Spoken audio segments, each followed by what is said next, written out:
इसरो ने आज रकम की तारीख अपने पहले शमसी मिशन आदित्य L1 को आखिरी मदार में किया नस्ब। अब आदित्य L1 पॉइंट पर हेलो ऑर्बिट मदार से सूरज का करेगा मुतालिया। वज़ीर आज़म ने इस कामयाबी पर साइंसदानों को दी मुबारकबाद।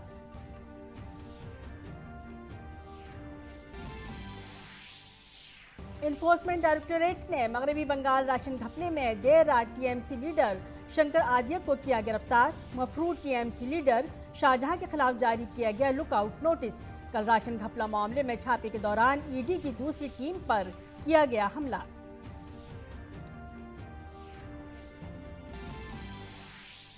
महादेव बैटिंग ऐप केस में ईडी की दूसरी चार्जशीट में फिर आया भूपेश बघेल का नाम। मुलजिम ने की बघेल को पैसे देने की बात। एसआईटी ने इस केस में मुंबई से की पहली गिरफ्तारी।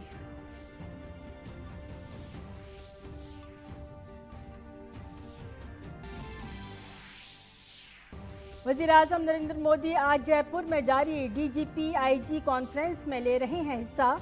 कॉन्फ्रेंस में नए फौजदारी कवानीन के निफाज के लिए रोड मैप पर किया जा रहा है तबादला ख्याल।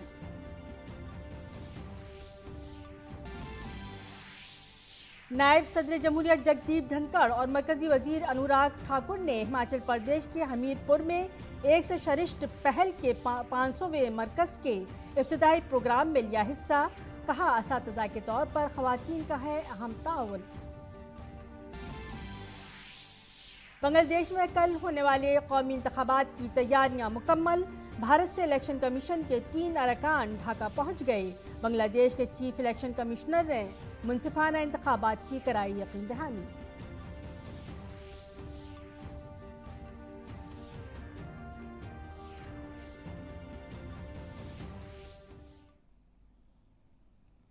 आदाब 5:30 के खबरनामे में आपका खैर मकदम है। मैं हूं सबिया खान। खबर तफसील से। इसरो ने खला के शोबे में आज नई तारीख रकम की है। इसरो ने अपने पहले शमसी मिशन के तहत आदित्य L1 आखिरी मदार में नस्ब कर दिया है। आदित्य L1 अब लैग्रेंज 1 पॉइंट पर हेलो ऑर्बिट मदार से सूरज का मुताला करेगा। वज़ीर आज़म ने इसरो के साइंसदानों को इस कामयाबी पर मुबारकबाद दी है।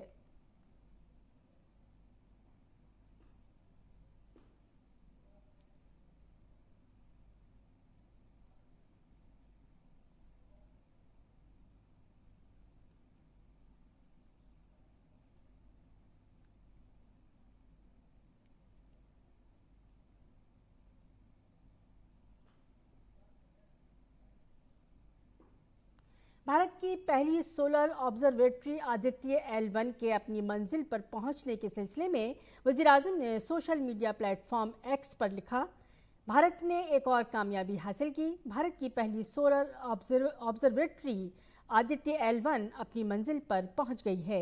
ये सबसे पेचीदा और दिलचस्प खलाई मिशनों को हासिल करने में हमारे साइंसदानों की अनथक लगन का सबूत है।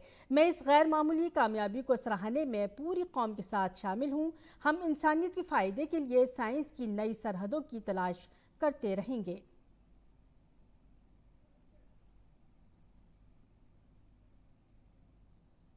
साइंस और टेक्नोलॉजी के मरकजी वजीर ममलिकत जितेंद्र सिंह ने आदित्य L1 की कामयाबी पर सोशल मीडिया पर पोस्ट किया है। उन्होंने अपनी पोस्ट में लिखा, ये साल भारत के लिए बहुत अच्छा रहा। पीएम मोदी की दूरंदेश क़यादत में टीम इसरो के जरिए एक और कामयाबी की कहानी लिखी गई। आदित्य L1 सूरज और ज़मीन के कनेक्शन के राजों को दरियाफ्त करने के लिए अपने आखिरी मदार में पहुंच गया है। इसरो ने आला कारकर्दगी और कम कीमत वाले बैटरी सेल का भी कामयाब तजुर्बा किया। ये बैटरी खला में आने वाले मिशन के लिए बहुत कारआमद साबित होगी। इसरो ने high energy density Li-ion cell तैयार किया है। ये 10 AH सिलिकॉन ग्रेफाइट एनोड पर मबनी है। इस फ्यूल सेल को रवायती सेल्स के मुकाबले में कम वजन और कम लागत वाले मुतबादिल के तौर पर डिज़ाइन किया गया है। इसरो ने एक बयान में कहा है कि 1 जनवरी को PLVC-58 के लॉन्च के दौरान बैटरी के तौर पर सेल का फ्लाइट टेस्ट भी कामयाबी से मुकम्मल किया गया था। इसरो को उम्मीद है कि इस बैटरी से मुस्तकबिल के मिशनों में 35 से 40% बैटरी की बचत होगी।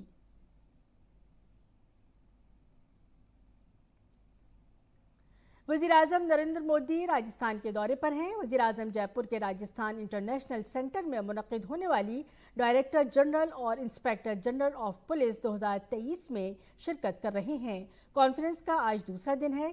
5 से 7 जनवरी 2024 तक मुनक़्क़िद होने वाली 3 रोज़ा कॉन्फ्रेंस में साइबर क्राइम, पुलिस निज़ाम में टेक्नोलॉजी, इंसदादे दहशतगर्दी के चैलेंजेस, बाएं बाजू की इंतहा पसंदी, जेलों में इस्लाहात और दाखिली सलामती के मसाइल पर तफसीली तबादला ख्याल किया जाएगा।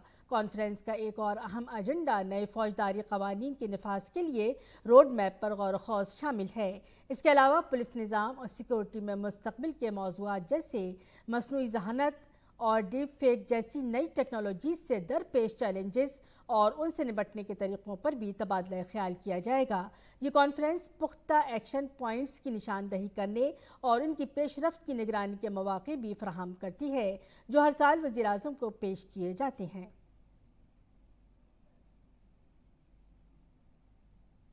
मरकजी वज़ीर दाखिला अमित शाह ने कल डायरेक्टर जनरल ऑफ पुलिस और inspector general of police conference का इफ्तिताह किया। कॉन्फ्रेंस के दौरान वज़ीर दाखिला ने मुल्क की खिदमत में अपनी जानों का नजराना पेश करने वाले शुहदा को खराज अकीदत पेश किया और उनकी अजीम कुर्बानी को याद किया। वज़ीर दाखिला ने अपने खिताब में कहा कि मुल्क अमृत काल में दाखिल हो चुका है। उन्होंने नई तालीमी पॉलिसी और बरतानवी दौर के कवानीन की जगह 3 नए फौजदारी कवानीन पर रोशनी डाली। उन्होंने कहा कि नए कवानीन सज़ा के बजाय इंसाफ की फराहमी पर मरकूज हैं। राशन घपले के सिलसिले में एनफोर्समेंट डायरेक्टोरेट की टीम मगरबी बंगाल में मुसलसल छापे मार रही है। बड़ी कार्रवाई करते हुए ईडी ने देर रात तृणमूल कांग्रेस लीडर शंकर आद्य को गिरफ्तार कर लिया। Enforcement directorate TMC leader Shankar को गिरफ्तार करके उन्हें कोलकाता में ईडी हेडक्वार्टर लाया है। अब उनसे पूछगछ की जा रही है। ईडी की टीम ने कल आद्या के ससुराल में छापा मारा था। उन्हें साबिक वज़ीर खुराक ज्योति प्रिया मलिक का करीबी समझा जाता है। ईडी की एक टीम कल बोनागांव म्यूनिसिपैलिटी के साबिक चेयरमैन शंकर आद्या के ससुराल पहुंची थी। दूसरी टीम संदेश खाली में शाहजहां शेख के घर पहुंची थी। ईडी ने कल सुबह तकरीबन 7:30 बजे बनगांव के शमिलता में शंकर आद्या के ससुराल की तलाशी शुरू की और 17 घंटे के बाद वहां से निकली। फिर देर रात 1 बजे शंकर आद्या को गिरफ्तार कर लिया गया। शंकर आद्या को ले जाने के दौरान मरकजी फोर्सेस और ईडी टीम को मकामी लोगों की मुखालिफत का सामना करना पड़ा। कल शाहजहां शेख के घर पहुंचने वाली ईडी टीम पर हमला किया गया। इसमें एनफोर्समेंट डायरेक्टोरेट 2 और 3 मीडिया अहलकार जख्मी हुए।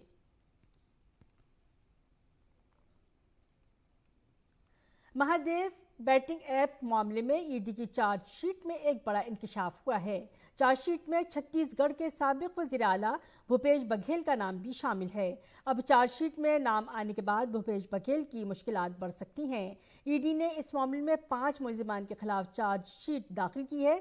चार्जशीट में शुभम सोनी, अमित कुमार अग्रवाल, रुहेल गुलाटी, भीम सिंह और असीम दास के नाम शामिल हैं। चार्जशीट में यह भी कहा गया है कि असीम दास ने पूछगछ के दौरान ईडी को बताया है कि यह रकम छत्तीसगढ़ में हाल ही में हुए असेंबली इंतखाबात के दौरान कांग्रेस पार्टी के लीडर और छत्तीसगढ़ के साबिक सीएम भूपेश बघेल को भेजी गई थी। असीम दास ने पूछगछ के दौरान ईडी को बताया कि महादेव बैटिंग ऐप के प्रोमोटर्स ने कल कुल 508 करोड़ रुपए भूपेश बघेल को दिए थे। इस मामले में पहली गिरफ्तारी अमल में आई है। मुंबई पुलिस ने दिग्टिश कोठारी को गिरफ्तार कर लिया है। पिछला 5 साल कांग्रेस का कार्यकाल पूरे घोटालों का रहा है। एक एक करके सभी घोटालों पर जांच बैठाएंगे और जो भी दोषी होंगे उनके ऊपर सख्त से सख्त कार्रवाई होगी। नाज़रीन, आपको बता दें कि मगरबी बंगाल राशन घपले के सिलसिले में ईडी की टीम पर हमले पर उत्तर प्रदेश के नायब वज़ीर आला केशव प्रसाद मौर्य ने मगरबी बंगाल हुकूमत को निशाना बनाते हुए कहा है कि मगरबी बंगाल अनारकी की आग में जल रहा है। पश्चिम बंगाल अराजकता की आग में धू धू करके जल रहा है और वहाँ इतना भ्रष्टाचार हुआ है, इतना लूट मची हुई है कि जांच के काम में भी बाधा डाल रहे हैं। जो देश की अदालतों के आदेश के अंतर्गत जो जांच एजेंसियां जांच कर रही हैं उनके ऊपर हमला करवाना और ऐसी सरकार को तो सत्ता में बने रहने का 1 मिनट के लिए भी अधिकार नहीं है। मैं इसकी कड़े शब्दों में निंदा करता हूं और जो इसके दोषी उनके खिलाफ कठोर से कठोर कार्रवाई हो। मगरबी बंगाल के कायद हिज़्ब इख्तिलाफ और बीजेपी एमएलए शुवेंदु अधिकारी ने कोलकाता के अस्पताल का दौरा किया, जहां ईडी के जख्मी अफसरान का इलाज चल रहा है।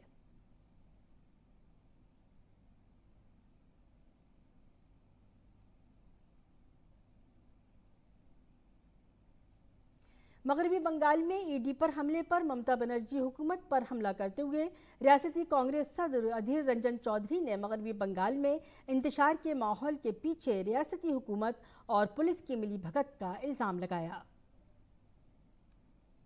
देखिए, संदेशखाली में जो घटना घटी है, सारे हिंदुस्तान में कहीं इस तरह की घटना नहीं घटती। आज दरिंदों को कितना हिम्मत जुटा पाए, इसका एक जगजाहिर नजीर संदेशखाली में हम सब देख रहे हैं। संदेशखाली की घटना ये साबित करते हैं कि इस सूबे में सत्तारूढ़ पार्टी और पुलिस बल दोनों के बीच जो गहरा ताल्लुका, जो संबंध, इसका इजहार इस तरीके की भयंकर घटना, ये नापाक जो रिश्ता सत्तारूढ़ पार्टी के साथ पुलिस बलों की है, ये जाहिर होते हैं संदेशखाली की घटना की बदौलत। नायब सदर जगदीप धनखड़ और मरकजी वजीर अनुराग ठाकुर ने हमीरपुर में एक से सरिष्ठ पहल के 500वें मरकज के इफ्तिताई प्रोग्राम में शिरकत की। प्रोग्राम में नायब सदर जमहूरिया जगदीप धनखड़ ने कहा कि आज भारत का सफर बहुत आगे निकल गया है और हम दुनिया की 5वीं सुपर पावर बनकर उभरे हैं। आज भारत की यात्रा बहुत ऊपर चली गई है। आज वो भारत नहीं है जो दुर्बल था। आज हम दुनिया की महाशक्ति हैं। हमने इंग्लैंड को पीछे छोड़ा है, कनाडा को पीछे छोड़ा है, फ्रांस को छोड़ा है और हम 5वीं महाशक्ति बन गए हैं। ये आपकी बदौलत है, आपके प्रयास की वजह से है। और कुछ ही साल बाकी हैं। 5-6 साल में हम जापान और जर्मनी को भी पीछे छोड़ देंगे। इसके साथ ही नायब सदर जगदीप धनखड़ ने कहा, जब आप एक औरत को मजबूत करते हैं तो आप पूरे समाज को मजबूत करते हैं और आने वाली नस्ल को तैयार करते हैं, मुल्क का मुस्तकबिल तामीर करते हैं। दुनिया में बदलाव का सबसे बड़ा केंद्र यह है कि हर मानव को अपनी प्रतिभा चमकाने का अच्छा अवसर मिले। क्या था पहले? महिलाएं चूल्हे के अंदर आंसू बहाती थी। 10 करोड़ महिलाओं को गैस कनेक्शन देना है, दे दिया गया। मैं इसको दूसरी दृष्टि से देखता हूं। जब आप एक महिला को मजबूत करते हो तो आप एक व्यक्ति को मजबूत नहीं करते, एक परिवार को मजबूत नहीं करते, आप एक समाज को मजबूत करते हो। आप अगली पीढ़ी को तैयार करते हो, देश के भविष्य का निर्माण करते हो। मरकजी वजीर अनुराग सिंह ठाकुर ने हमीरपुर में एक से सरिष्ठ पहल के 500वें मरकज के इफ्तिताह के मौके पर अपने खिताब में कहा, तालीम ही जिंदगी का मजहब है और इस मजहब की पैरवी करने वाले 500 असातिज़ा में से 95% से ज़्यादा असातिज़ा ख़वातीन हैं और 9,500 बच्चों में से 48% से ज़्यादा बेटियां हैं। मरकजी वजीर ने कहा कि ज़िंदगी में ख़वातीन का किरदार बहुत बड़ा है। टीचर एक जीवन धर्म है और इस जीवन धर्म को निभाने वाले मेरे ऐसे 500 टीचर्स में से 95% से ज्यादा महिलाएं हैं। यानी कि मेरी बहनें आज टीचर के रूप में काम कर रही 95%। और इन 9,000 बच्चों में भी 48% से ज्यादा बेटियां हैं और 51% बेटे हैं। सर, ये जितने कार्यक्रम चलते हैं, चाहे अस्पताल हो, सांसद मोबाइल स्वास्थ्य सेवा, इसमें 85% जिनको नौकरी मिली है, डॉक्टर, लैब टेक्नीशियन या बाकी, ये महिलाएं हैं। और हमारा जो एक से श्रेष्ठ कार्यक्रम है, इसमें 90% टीचर महिलाएं हैं। ऐसे जो आपको जीवन के लिए अलग अलग कार्यक्रमों में सिखाया जाता है वो महिलाएं हैं। हमारे सांसद खेल महाकुंभ में भी महिलाएं बढ़ चढ़कर आगे भाग ले रही हैं। वजीर दिफा राजनाथ सिंह हरिद्वार के दौरे पर हैं। अपने दौरे के दौरान वजीर दिफा ने मध्य प्रदेश के वजीर आला मोहन यादव और उत्तराखंड के वजीर आला पुष्कर सिंह धामी के साथ स्वामी दर्शनानंद गुरुकुल महाविद्यालय में गुरुकुलम और आचार्य कलम का संग बुनियाद रखने की तकरीब में शिरकत की। तकरीब के दौरान वजीर दिफा ने पतंजलि गुरु कलम का संग बुनियाद रखा।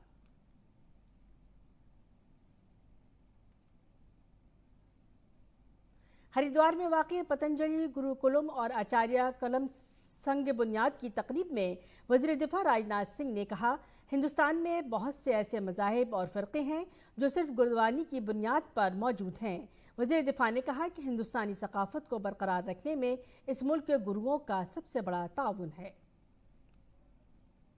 गुरु की प्रशंसा आपको भारत के हर शास्त्र में मिल जाएगी, चाहे कोई भी शास्त्र क्यों न हो। इस देश में ईश्वर तक के अस्तित्व पर एक बार वाद विवाद हो सकता है, लेकिन किसी भी शास्त्र में आपको गुरु के अस्तित्व पर कोई मतभेद कभी भी न देखने को मिला होगा और मैं आश्वस्त हूं न भविष्य में कभी देखने को मिलेगा। भारत में हर शास्त्र, हर धर्म व हर पंथ गुरु के महत्व को स्वीकार करता है। गुरु के महत्व को सबने माना है। गुरु शिष्य की बहुत ही हमारे यहाँ विशिष्ट परंपरा रही है और हमारे देश में वो आज भी कायम है। अयोध्या में जहां एक तरफ 22 जनवरी का प्राण प्रतिष्ठा प्रोग्राम करोड़ों हमवतनों के अकीदे का मरकज बन रहा है, तो वहीं दूसरी तरफ श्री राम मंदिर ने मुल्क भर में कारोबार के लिए बड़े दरवाजे भी खोल दिए हैं। Confederation of all India traders यानी कैट का अंदाजा है कि श्री राम मंदिर से मुल्क में 50,000 करोड़ से ज्यादा का कारोबार होगा। देखिए ये रिपोर्ट। अयोध्या में जहां 22 जनवरी को राम लल्ला की जिंदगी के तकद्दुस का प्रोग्राम करोड़ों हमवतनों के अटल अकीदे का मरकज बन गया है, वहीं उसने मुल्क भर में कारोबार के लिए बड़े दरवाजे भी खोल दिए हैं, जिससे खासतौर पर छोटे सनतकारों और लोगों को मदद मिली है। इसके लिए बहुत से बड़े कारोबार के मौके मिले हैं। Federation of all India traders के मुताबिक मुल्क के मुख्तलिफ शहरों में घर बैठे छोटे काम करने वाली खवातीन और पसमानदा अफराद को भी इससे बड़ी मिकदार में रोजगार मिला है। माना जा रहा है कि श्री राम मंदिर के प्राण प्रतिष्ठा प्रोग्राम की वजह से मुल्क में श्री राम मंदिर से मुताल्लिक सामान की तिजारत 50,000 करोड़ रुपए से तजावुज कर जाएगी। श्री राम मंदिर जहां आस्था का बड़ा केंद्र है, वहीं व्यापार के लिए भी एक बहुत बड़ा केंद्र बनता जा रहा है। निश्चित रूप से जैसा हमने पूर्व में अनुमान किया, राम मंदिर से संबंधित वस्तुओं का व्यापार 50,000 करोड़ को निश्चित रूप से पार करेगा। श्री राम मंदिर में प्राण प्रतिष्ठा प्रोग्राम ने मुल्क में इबादत से मुताल्लिक एक बहुत बड़ा कारोबारी मौका पैदा किया है। मुल्क भर में पूजा के लिए मुख्तलिफ ज़रूरी अशिया की बहुत ज्यादा मांग दिखाई दे रही है। जैसे जैसे 22 जनवरी की तारीख करीब आ रही है, मुल्क भर में श्री राम और पूजा से मुताल्लिक अशिया की मांग तेजी से बढ़ रही है। इस मांग को देखते हुए बहुत से लोगों ने अपने रवायती कारोबार के साथ साथ ऐसी बहुत सी अशिया की पैदावार या तिजारत शुरू कर दी है, जो मुल्क भर में श्री राम मंदिर के अजीम त्यौहार के लिए कारआमद हैं। अनेक प्रकार की वस्तुएं हैं, चाहे वो पूजा पाठ से संबंधित सामग्री हो, चाहे वो आरती या उस पर धार्मिक पुस्तकें हो, चाहे वो राम मंदिर का मॉडल हो, चाहे वो श्री राम ध्वजा हो, पटके हो, माला हो, इस प्रकार के अनेक प्रकार के सामान बाजार में दिखाई दे रहे हैं। उपभोक्ता लगातार उनको खरीदने के लिए मार्केटों में आ रहे हैं और ये मसला केवल अयोध्या का नहीं है, ये मंजर पूरे देश में सभी राज्यों के अंदर इस प्रकार से है। राम मंदिर की तरफ लोगों की जबरदस्त कशिश का अंदाजा इस बात से लगाया जा सकता है कि हर कोई अपने घर में मंदिर के मॉडल को श्री राम मंदिर की अलामत के तौर पर रखना चाहता है और इसी वजह से श्री राम मंदिर के मॉडल की बहुत ज्यादा मांग है। दूसरी तरफ श्री राम की तस्वीरों, श्री राम मंदिर और श्री राम दरबार की तस्वीरों, दीगर देवी देवताओं की तस्वीरें और मूर्तियों की बहुत ज्यादा मांग है। ये मूर्तियाँ मिट्टी, पाइन वुड, लकड़ी, पीतल, तांबे और दीगर कई अकसाम के खाम माल से बनाई जा रही हैं। श्री राम मंदिर की तस्वीर वाले कुर्ते या हाथ से बने कुर्ते, T shirts, shirts, cap, Shri Ram दुपट्टा वगैरह भी फरोख्त हो रहे हैं। शैलन मिश्र के साथ bureau report, DD news Urdu खबरें। राम मंदिर में रामलला के प्राण प्रतिष्ठा से पहले अयोध्या पूरी तरह बदल चुका है। लोग इस बदले हुए अयोध्या का क्रेडिट मरकज में नरेंद्र मोदी और यूपी की योगी आदित्यनाथ हुकूमत को दे रहे हैं।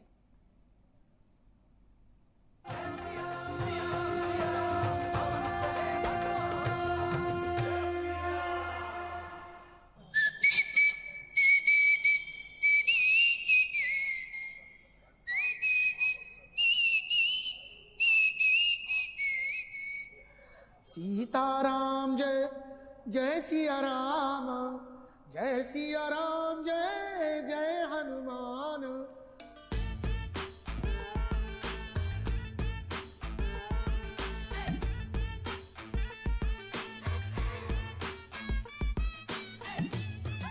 साल पहले ऐसे लगा था कि अयोध्या गरीब है। हाँ, अभी तो एकदम धनी हो गई है अयोध्या। हाँ, वो स्वर्ग बना दे रहे हैं। अच्छा गांव भव्य भी बदल गया है। काशी से भी लग रहा है कि अलग।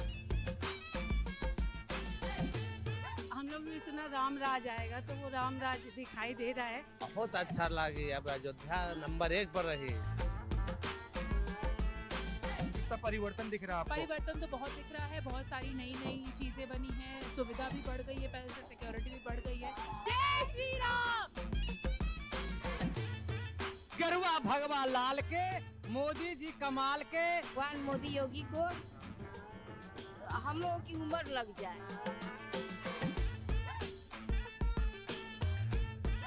हम लोग बहुत भाग्यशाली हैं जो प्रभु श्री राम जन्मभूमि में हम लोग का जन्म हुआ है। हम लोग का जिंदगी धन्य हो गया है। पुरानी अयोध्या खत्म हो गई 90 के बाद से। अब नई अयोध्या आ गई है। जय जय श्री राम, हो गया सब काम।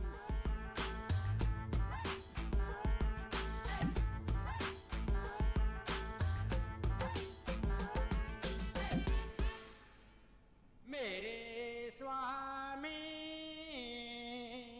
मेरे दाता, भक्तों को रखे वाला।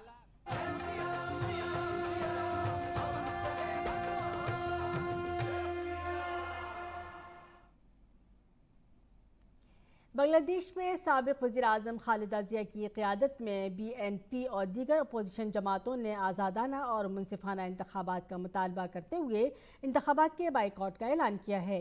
7 जनवरी को होने वाले आम इंतखाबात की निगरानी के लिए बैरूनी ममालिक से 100 से ज़ायद मुबस्सिरीन बांग्लादेश पहुँच गए हैं, जिनमें 3 भारतीय भी शामिल हैं।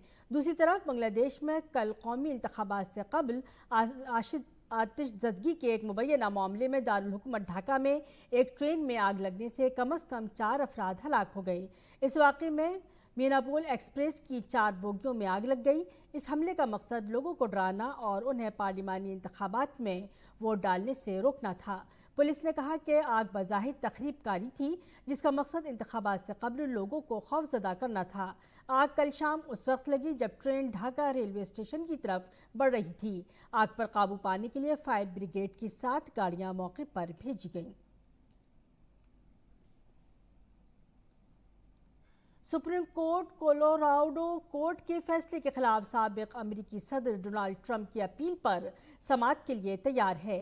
सुप्रीम कोर्ट इस केस की समाअत 8 फरवरी को करेगा। सुप्रीम कोर्ट में दायर अपील में ट्रंप ने कोलोराडो अदालत के इस फैसले को कल अदम करार देने की दरख्वास्त की है, जिसमें उन्हें सदारती इंतखाब लड़ने के लिए नाअहल करार दिया गया था। काबिल जिक्र है कि कोलोराडो की अदालत ने अमेरिकी आइन की 14वीं तरमीम के तहत ट्रंप को नाअहल करार दिया था। अमेरिकी वज़ीर ख़ारजा एंटनी ब्लिंकन मशरिक़ वस्ता की कशीदा सूरत हाल के दरमियान कल इस्तंबुल पहुँचे।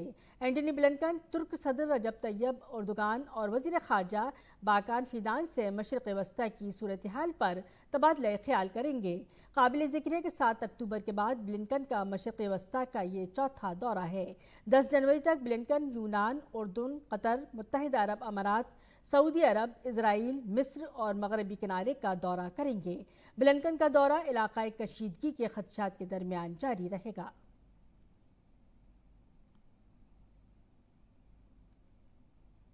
आईसीसी ने T20 वर्ल्ड कप 2024 का शेड्यूल जारी कर दिया है। ये टूर्नामेंट 1 से 29 जून तक 20 टीमों के दरमियान खेला जाएगा। पहला मैच कनाडा और अमेरिका के दरमियान 1 जून को होगा, जबकि फाइनल मैच 29 जून को बारबाडोस के ग्राउंड पर खेला जाएगा। भारत का पहला मैच 5 जून को आयरलैंड के खिलाफ होगा। वहीं पाकिस्तान और भारत का मैच 9 जून को खेला जाएगा। टीम इंडिया ने भारत और ऑस्ट्रेलिया की खवातीन टीम के दरमियान T20 सीरीज का पहला मैच 9 विकेट से जीत लिया है। मुंबई के DY पाटिल स्टेडियम में भारतीय टीम ने टॉस जीतकर पहले गेंदबाजी का फैसला किया। ऑस्ट्रेलिया ने बल्लेबाजी करते हुए 141 रन बनाए। भारत ने हदफ 1 विकेट के नुकसान पर हासिल करते हुए 3 मैचों की सीरीज में 0-1 की बढ़तरी हासिल कर ली। और यहीं पर 5:30 का खबरनामा अपने अख्ताम को पहुंचा। इजाजत दीजिए, आदाब।